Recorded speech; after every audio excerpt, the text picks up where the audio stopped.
Bienvenue dans la salle de conservation. Creuset du cinéma africain, la Cinémathèque africaine de Ouagadougou est le bras armé du Festival panafricain du cinéma et de la télévision de Ouagadougou, FESPACO.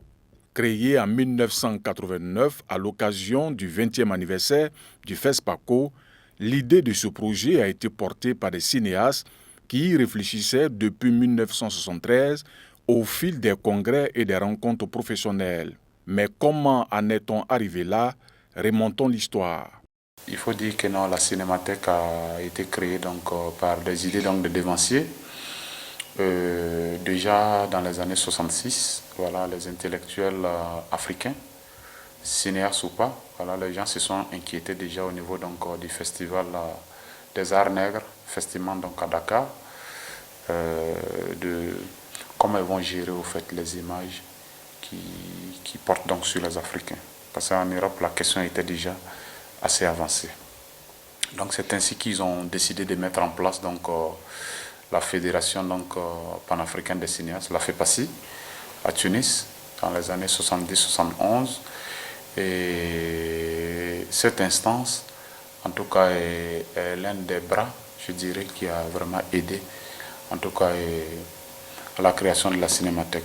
Donc, les cinéastes se sont retrouvés et le secrétaire général en son temps a demandé aux gens, en tout cas, comment ils peuvent déposer, en tout cas, une de leurs copies au niveau de la cinémathèque qui sera conservée pour les générations futures.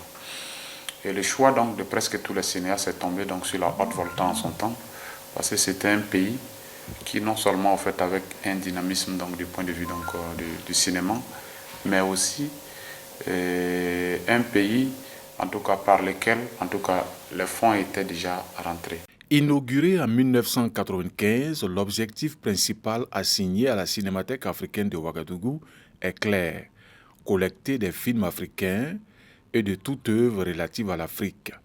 Conservateur de musées de formation et passionné de l'audiovisuel cinématique, l'actuel directeur de la Cinémathèque a été entre autres directeur de la coopération de l'Institut supérieur de l'image et du son. Et passionné de l'audiovisuel cinématique, il a été entre autres directeur de la coopération de l'Institut supérieur de l'image et du son, ISIS. Depuis sa prise de fonction, ce cadre du 7e art s'est attelé à redorer l'image de la Cinémathèque.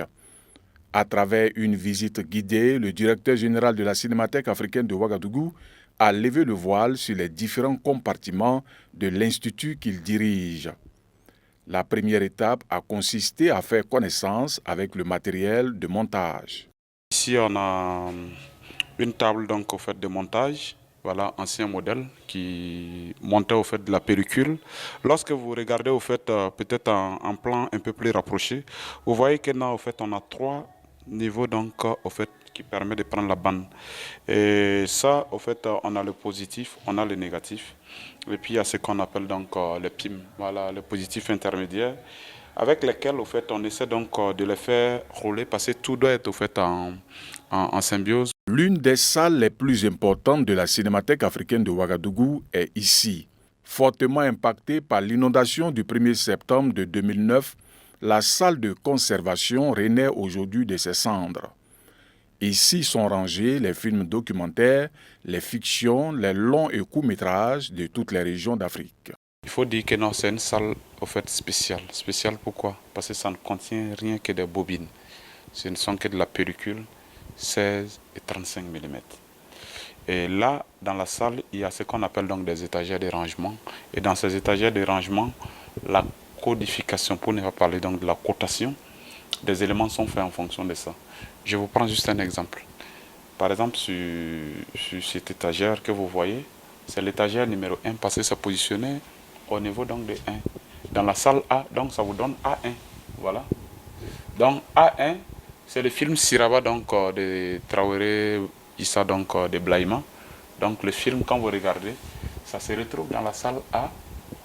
Au niveau de l'étagère numéro 1, le film a été tout simplement fabriqué en 2001 et ça se trouve sur la ligne 1 et sur la colonne 1.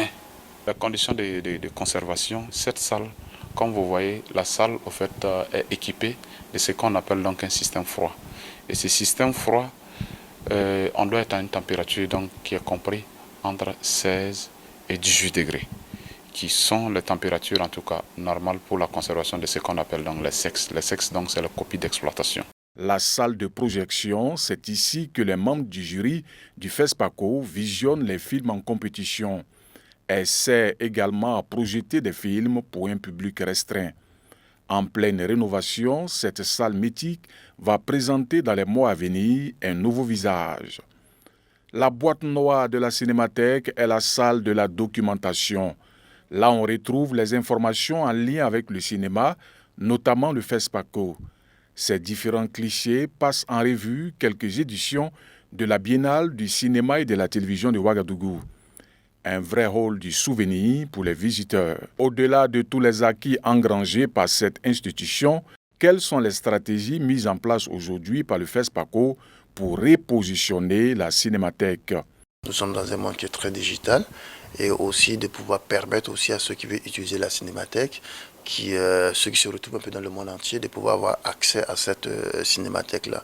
Donc pour pouvoir y arriver, on a travaillé d'abord à un inventaire. On a eu, je crois qu'on a eu 2 inventaires pour pouvoir déjà voir quelles sont les copies de films que nous avons et qu'est-ce qui contiennent ces copies de films-là, de pouvoir les identifier, de pouvoir les reclasser et aussi de pouvoir aller chercher aussi les copies qui ont disparu, qui sont perdues et qui pourraient être importantes aussi pour le cinéma africain ou renforcer tout simplement notre cinémathèque.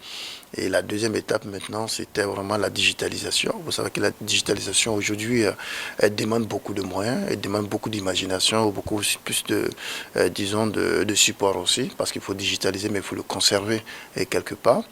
Donc du coup, nous y travaillons pour cela. Et nous ne sommes pas encore vraiment arrivés à cette digitalisation. Nous faisons avec les moyens que nous avons. Mais par contre, derrière, nous travaillons justement à mettre en place un site internet. Vitrine du cinéma africain, la Cinémathèque africaine de Ouagadougou joue un rôle important dans l'organisation du FESPACO. À quelques mois de la 28e édition du Festival panafricain de cinéma et de la télévision de Ouagadougou, prévu se tenir du 25 février au 4 mars 2023, le directeur général Léonce Tira et son équipe ont du pain sur la planche.